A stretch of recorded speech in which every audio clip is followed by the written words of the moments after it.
Okay, and here we are, hour number 3. Glad you're along tonight. Tomorrow's Friday. 1 week anniversary.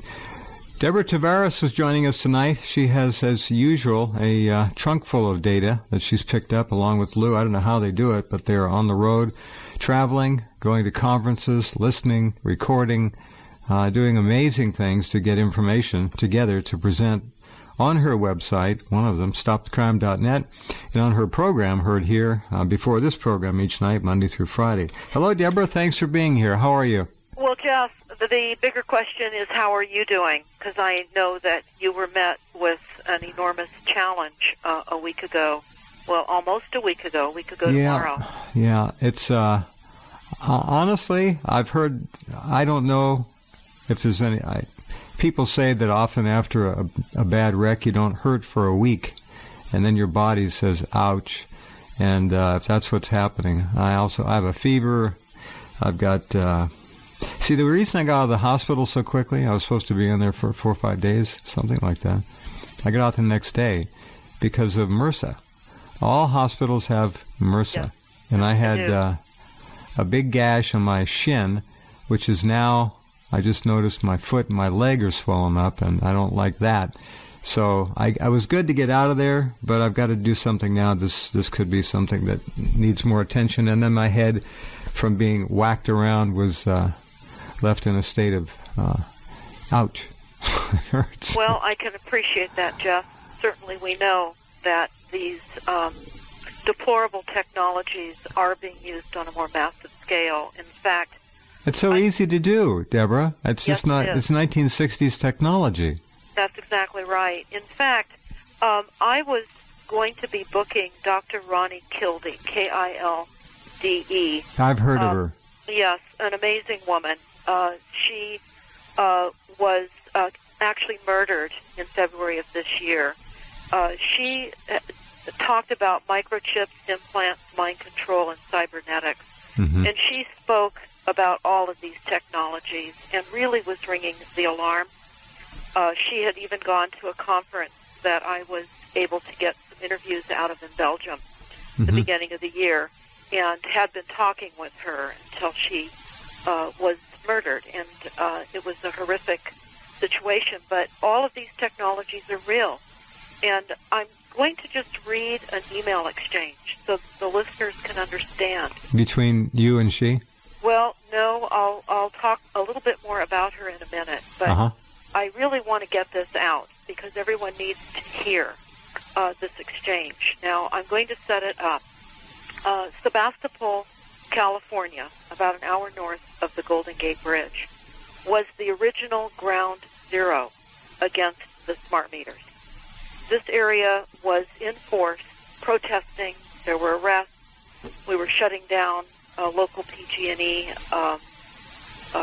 offices, and this was back in the late 2010 and early 2011 when this really ramped up.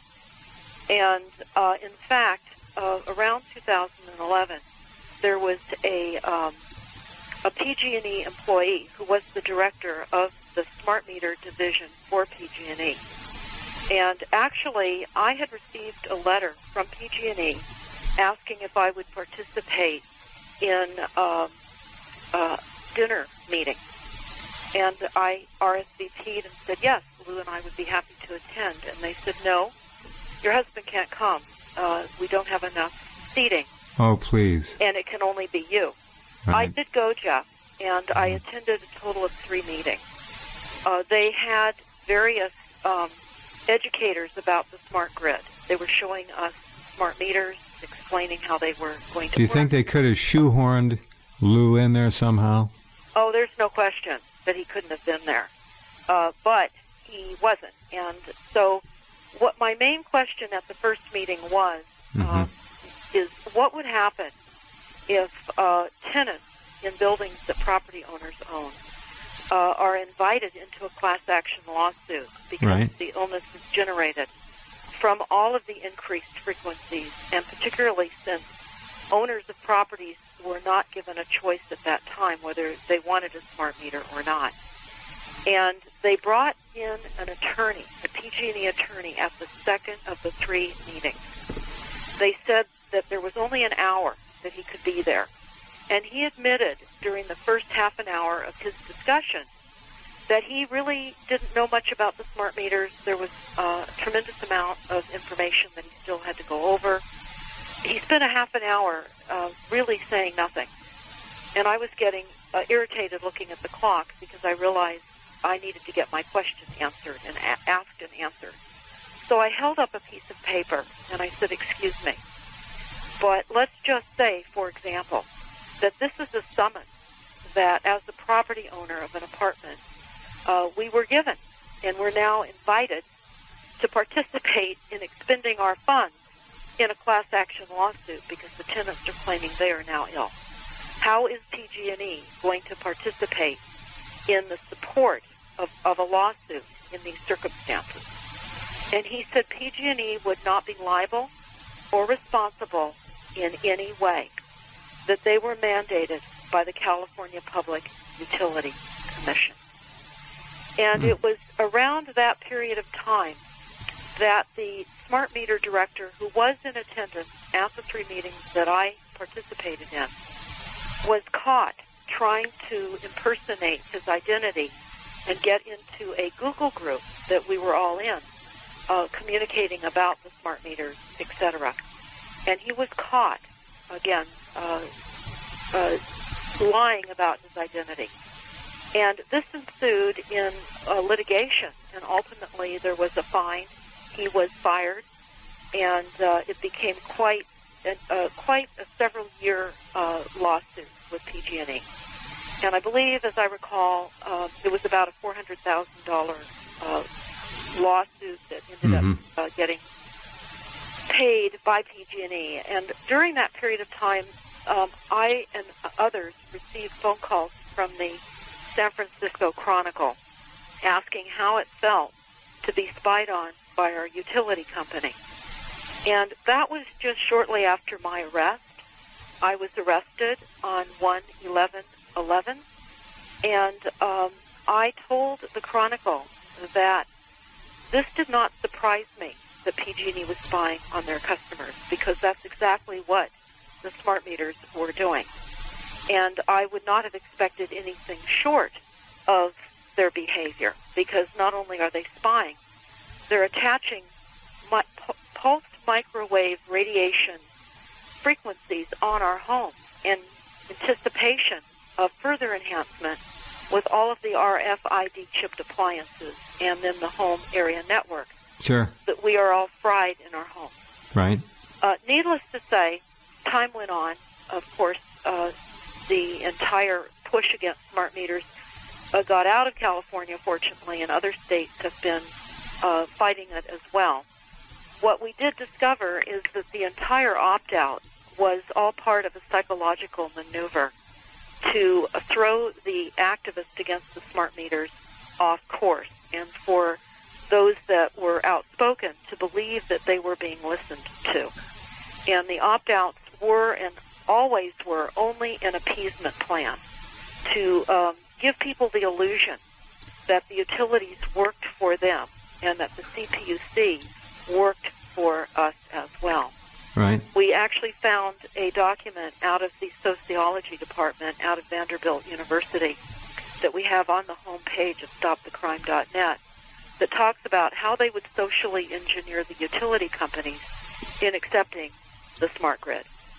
So having that been said, again, this is around now August of 2011. PG&E has since come under fire on many issues, and certainly the fact that they've been in collusion with the California Public Utility Commission. So what happened in order to create the illusion that the California Public Utility Commission actually regulated the utilities, which they don't, it's all Rothschild. They slapped PG&E on the hand and required a document release. Well, there was a large document release, as I recall, about 7 or so months ago, and different members in this group, this EMF safety network group that I'm a part of, were going through these documents that were released by PG&E. And I'm going to read to the audience a document release, and it is extremely disturbing with that background in mind of what I said about everything starting here, literally in Sebastopol, California, again. I wonder why they picked Sebastopol. That was, again, ground zero for the anti-smart meter movement. That was really day one of the... Okay, but that's a good thing. Now, are they coming back and trying to punish Sebastopol? Well, I'm going to read these emails, and you and the listeners can make out of this what you would like. And here we go. First, I'm going to just say that these emails were dated in August of 2011. There are only two emails.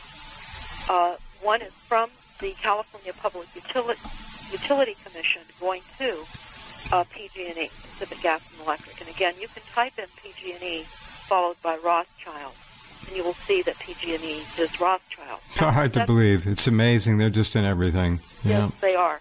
So here's what's important to understand about these two emails. First of all, there were a total of 6 people involved in the emails, not just the 2 people that were communicating back and forth, but the 4 people that were copied in the email exchange. Right. And the people that were copied, here's an idea of who these people were. First of all, the subject of the email exchange was space weather risks. And the executive director of the CPUC was copied, the vice president of regulatory affairs, the CPUC attorney, and the interim director at the CPUC. And then, of course, the 2 people that corresponded directly and copied those 4 people. Here's the first email, again dated August of 2011. This is from the CPUC to PG&E. I assume you're assembling a high-level task force of washed-up and never were, yet somehow movie star handsome, former astronaut, to handle PG&E's response to the upcoming damaging space weather.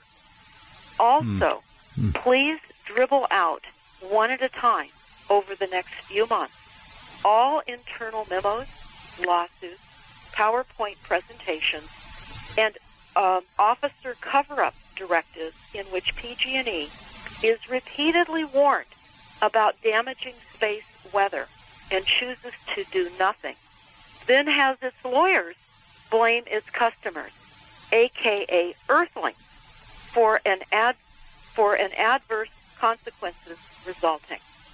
Now, keep in mind, PG&E is involved in weather modification. In fact, I was personally on the 16th floor of the PG&E buildings in San Francisco, where they monitor the weather, and they have pulled permits to inject cloud seeding and, of course, more here in Northern California. Here's the second email now in response to that email I just wrote that was from the CPUC to PG&E.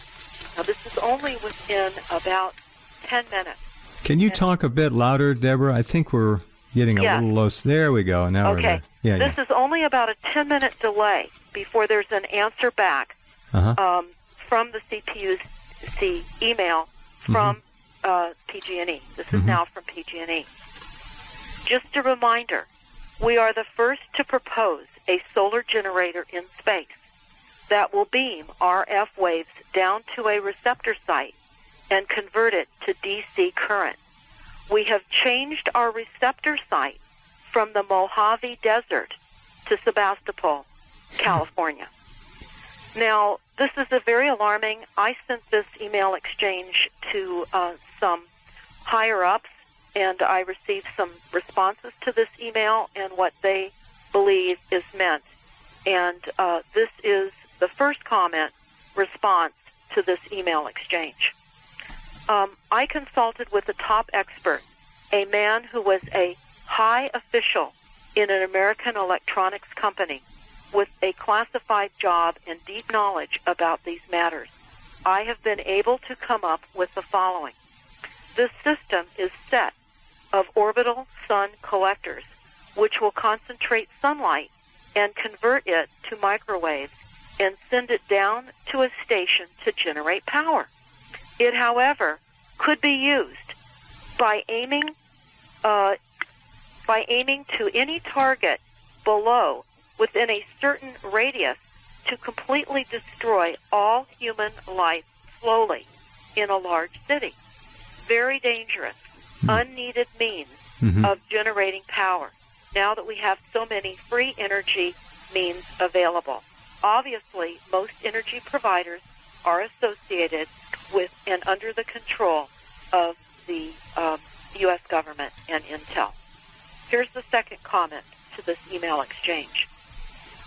I agree with your assessment. This email exchange dated 2/11 is indeed very disturbing.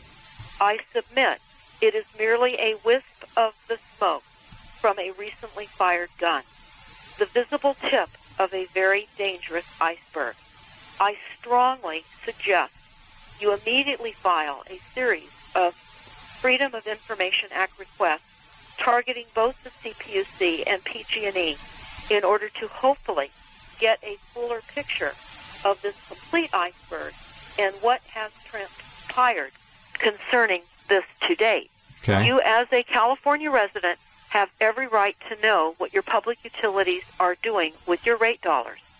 As you know, beamed microwave radio frequencies from space are the patented technique for manipulating the Earth's jet streams in order to turn selectively modified weather patterns worldwide.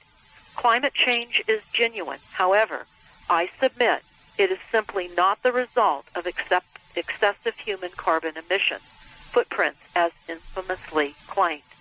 The potential to generate electricity from beam RF waves is certainly a possibility with the existing technology, but I submit it is not the primary goal.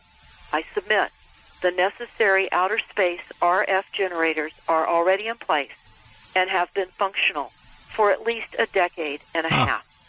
This is a very interesting trail of damning breadcrumbs that needs to be followed up, in my opinion.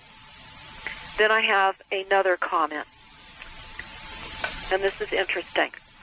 The attached emails claiming the beam RF waves to Sevastopol is obviously a joke shared among PG&E and PUC staff.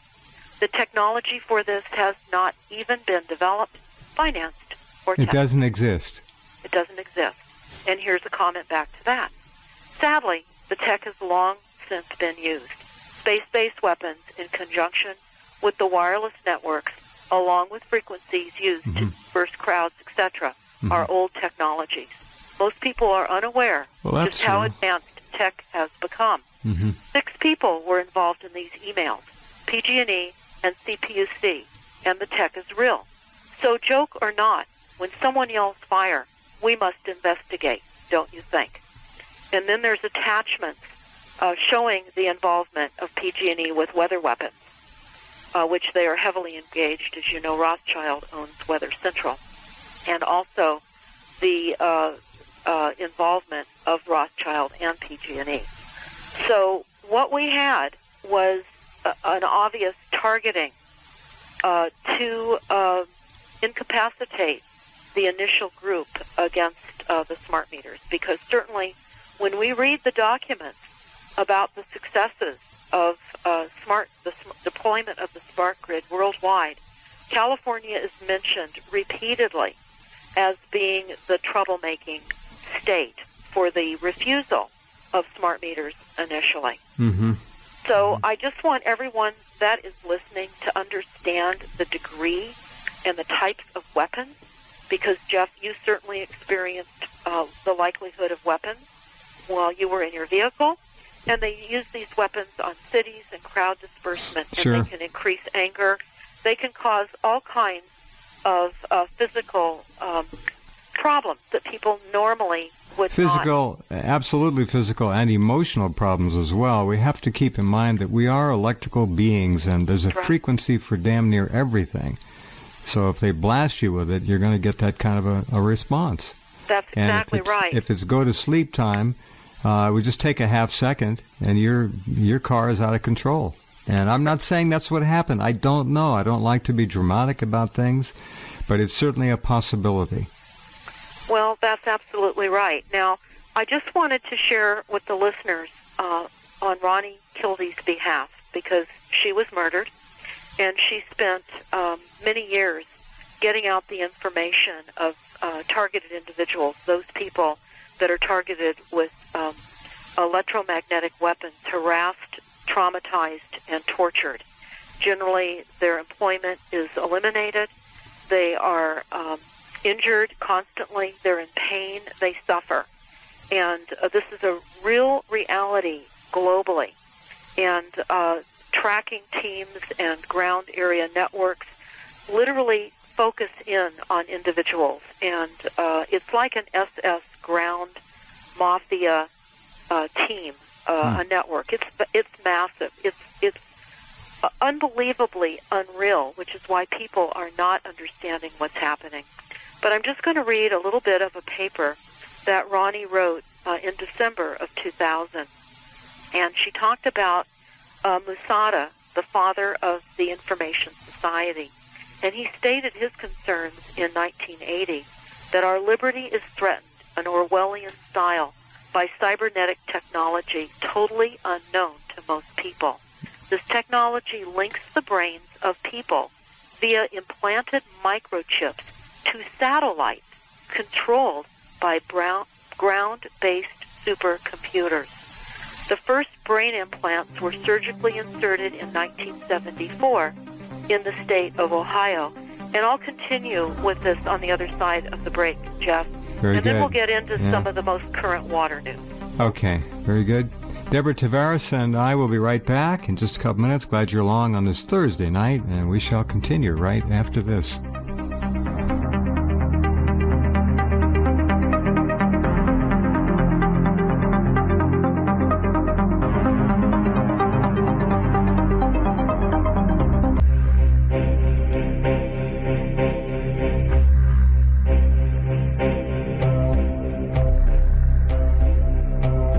Okay, I'm back with Deborah and talking about things that most people would never believe, but they're all true. Okay, Deborah, go ahead. Well, yes, Jeff. I'm reading, as I was saying in the beginning, a article that was written by Dr. Ronnie, R-A-U-N-I, Lena, L-E-E-N-A, Kilde, K-I-L-D-E. It was an MD. She was also the former chief medical officer of Finland.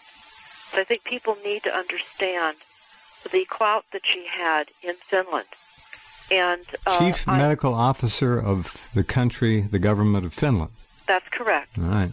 And so it's important for everyone to listen. If you want to look up any of her articles, I would certainly encourage it, because she was a brilliant woman and gave her life to get this information out. So prior to the break, we were talking about the first brain implants that were surgically inserted in 1974 in the state of Ohio, of course, in the United States, and also in Stockholm, Sweden. Brain electrodes were inserted into the skulls of babies in 1946 without the knowledge of their parents. And in the 1950s and 60s, electrical implants were inserted into the brains of animals and humans, especially in the United States, during research into behavior modification and brain and body functioning, or mind control methods. And these were used in attempts to change human behavior and attitudes. Influencing brain function became an important goal of the military and intelligence services. So now we advance, we look back 30 years ago, brain implants even showed up in x-rays the size of 1 centimeter, and then subsequent implants shrunk to the size of a grain of rice. And many of you might have your animals chipped, because certainly here in California, if you rescue an animal, they are all RFID chipped. I even discovered, Jeff, when we were touring a fish hatchery, that the little baby salmons, a percentage of those are chipped. And when I asked how do they pick up the signals during the the migration of the fish. And that's hard to believe. I believe you, but I mean, they're pinning some of these tags in little fingerlings. The little babies. Yeah. Yes. And when they release them, they're tracking and monitoring them. And I asked them, where are they picking up the signals on the migration of the fish with these tracking devices? And this is in the instance of the Russian River, which is a river that runs fairly close to Bohemian Grove on out to the Pacific Ocean here in Sonoma County. And I was told that they're putting devices on either side of the banks. They're hidden where they can monitor the fish. Well, I think it's important for everyone to understand the degree of the reality that we have a de facto government structure, and we, in fact, are the enemy. I think we can now realize that. I certainly hope people are starting to realize that. I have known through my life people that have attempted to escape out of European countries during war, and typical routes are through waterways and streams and culverts, etc. In the case of Cuba, people would attempt to swim from Cuba to Guantanamo. Little did they know they would not have wanted to have been successful in going to Guantanamo, but few made it. But having said that, waterways were a very common method of escape. And it's interesting that with the increasing intention and the fact that many people are likely RFID chipped unwittingly, they just don't know it. In fact, this was certainly discussed back during the time of John Glenn, and he was talking about the fact that in January of 1997 there was an initiative with U.S. Senator John Glenn about the dangers of radiating civilian populations and targeting people's brain function with electromagnetic fields and beams from helicopters and airplanes and satellites, even from parked vans, neighboring houses, telephone poles, electrical appliances, mobile phones, TV, radio, etc., is all part of the radiation problem that we all face. So when we look at the expansive mind control network that has been set up over many, many, many, many decades, and that has been a goal, total mind control, and we look at some of the documents, Jeff, that we have posted on our website. In fact, one of the documents that is really important for everyone to take a look at, it's on the home page, but you can also type it in the search bar at the top of stopthecrime.net, Aquarius Operations Briefing. And this was actually given to us through Dr. Preston James. And it talks about the planned chemical sedation of the population and then the use of radio microwave frequencies for mass mind control. And it specifically talks about how over many, many years we would be poisoned with chemicals. There would be a polypharmaceutical saturation, and that's already been achieved. And that's been ongoing for the past 20 years.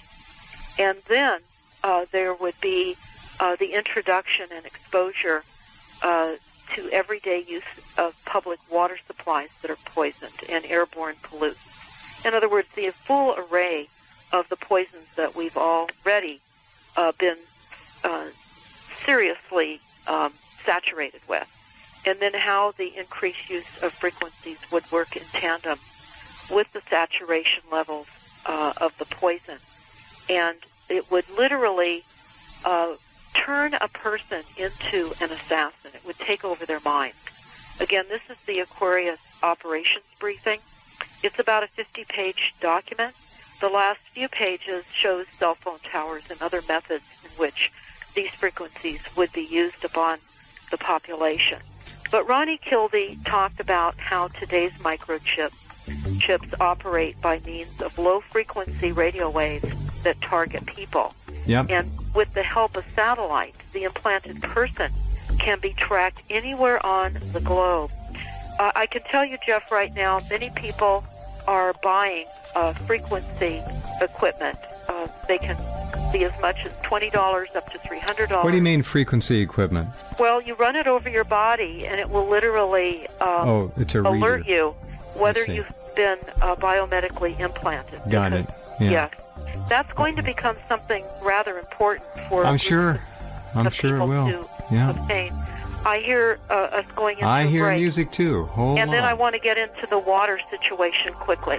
All right, very good. Stand by. We'll be right back.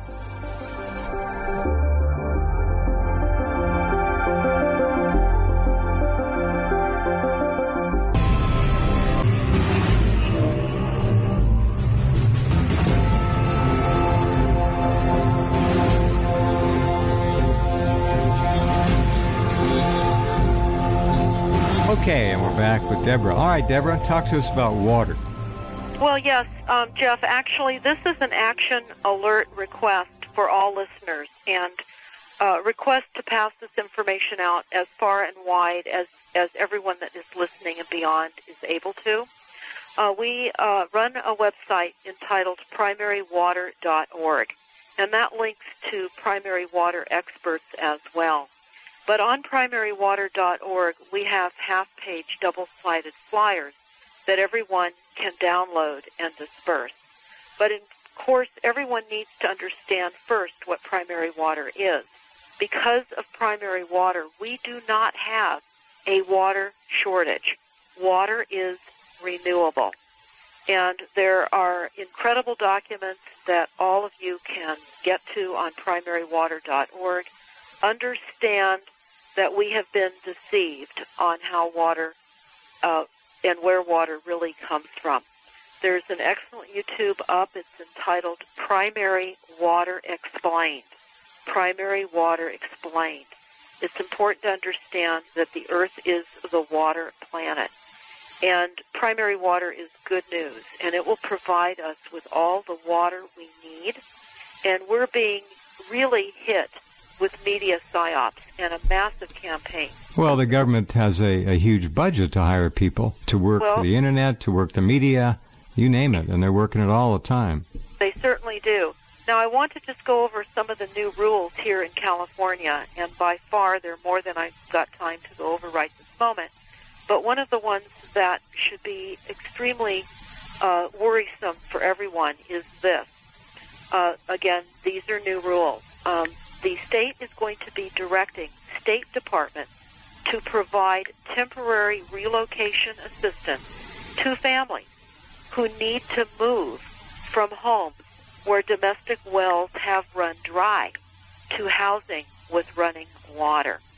Now, this is why understanding where water comes from is essential, because we have many overpumped groundwater basins, and some of the shallow wells are overpumped and they are running dry. However, given time and reduced pumping, they would likely refill. Mm-hmm. And the groundwater basins could be recharged much more expeditiously if primary water wells were drilled and that water was allowed to recharge these overpumped areas like the San Joaquin Valley. And this is essential for everyone to know. Every bit of land mass is floating on water, and that's why it's so important to watch the YouTube Primary Water Explained and go to primarywater.org for more information. But I want to just go over a couple of the recent media psyops campaigns that have just come out in the last couple of days.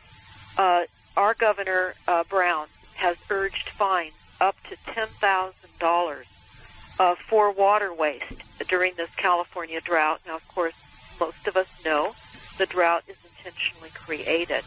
But Brown announced this past Tuesday, that they're going to be granting new enforcement powers to local agencies in California's ongoing drought, including penalties. What do you mean when you say local agencies? And talk a bit louder again if you can. Yes, they're going to be granting enforcement powers to what local agencies?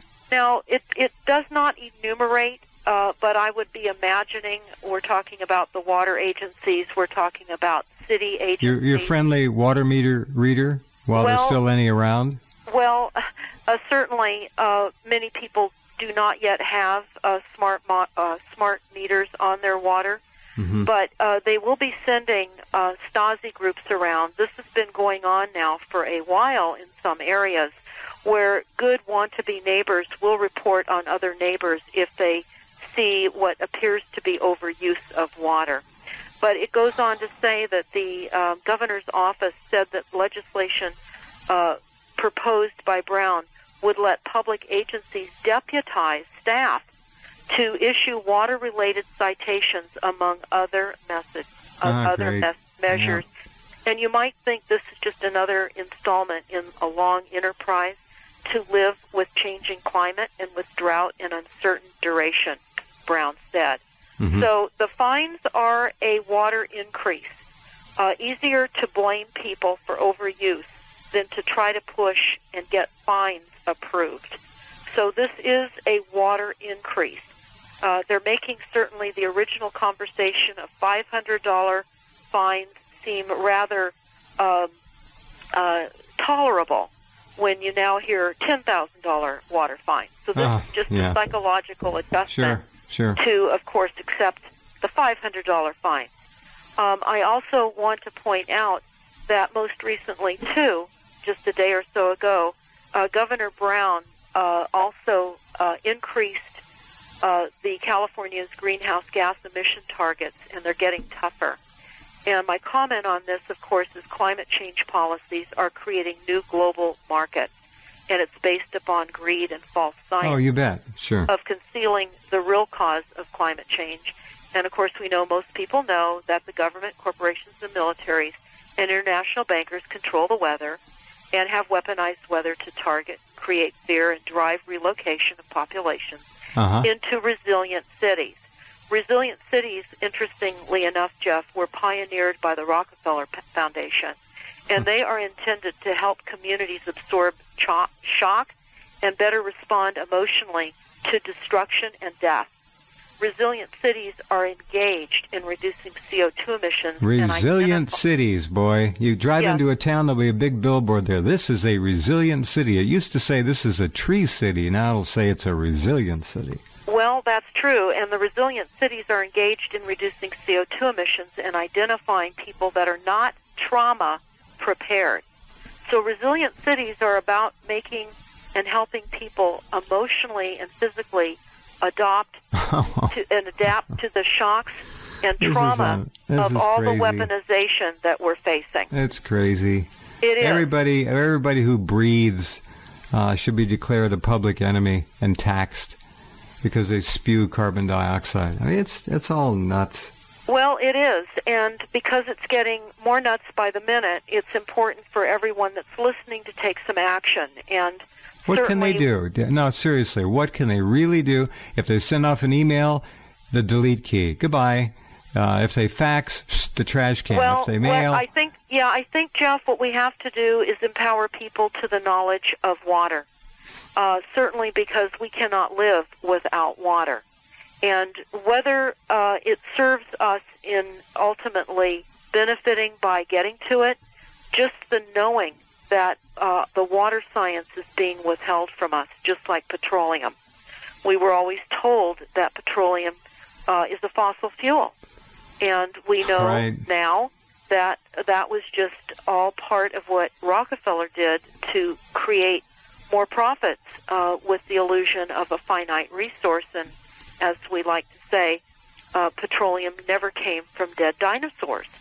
So just as water is now the new peak oil, it's now the new peak water, and that's not true. And while those of us that understand this are still alive, we must spread this information far, far and wide, because the water surfaces many places all over the planet in hot and cold springs.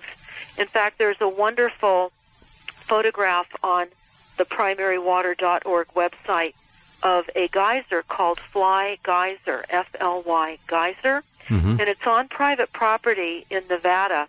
And it was actually a well that was dug about 100 years ago, and they hit water that was about 200 degrees. They capped it, And the cap eroded over time, and the water just has been spewing out consistently ever since. It's a geyser called Fly Geyser. It's quite beautiful. And the landowner at the time drilled in another location and hit water, not hot water. But right now, the governor in California, just a couple of days ago, has set new cuts for us to meet the reduction of greenhouse gas emissions. He's cutting emissions to 40% below 1990 levels by 2030. The previous goals, which were set during Schwarzenegger's administration, were to reach 1990 levels by 2020, and then 80% below the standard by 2050. So let me repeat this. We must reduce greenhouse gas emissions here in California 40% below 1990 levels by 2030. Now, it's very important to understand where they're really going. And I have a YouTube up and out. They're aiming for 0. And, Jeff, I don't have time in the next couple of minutes that we have left, but I believe I am going to be joining you tomorrow evening. Yeah. And tomorrow evening, I am going to break a story that few have heard about new cities being planned here. Now, this is very interesting. Yeah. They've got plans they never let out of the bag, and they're big plans. And I'm also going to be talking about the plans to burn up Northern California. So I'm looking forward to joining you tomorrow night. Take care, and Thank you. I'll be talking with you tomorrow evening. Okay. And, of course, everyone can join me on my show, 6 p.m. Pacific Time, Monday through Friday on the RINS Radio Network. Thank you Well so said. much, Jeff. Thank you, Deborah. Say hi to Lou. Okay. I will. Thank you. All right, that's our program tonight. Yours truly is going to try and rest, and we will be back tomorrow night. You take care.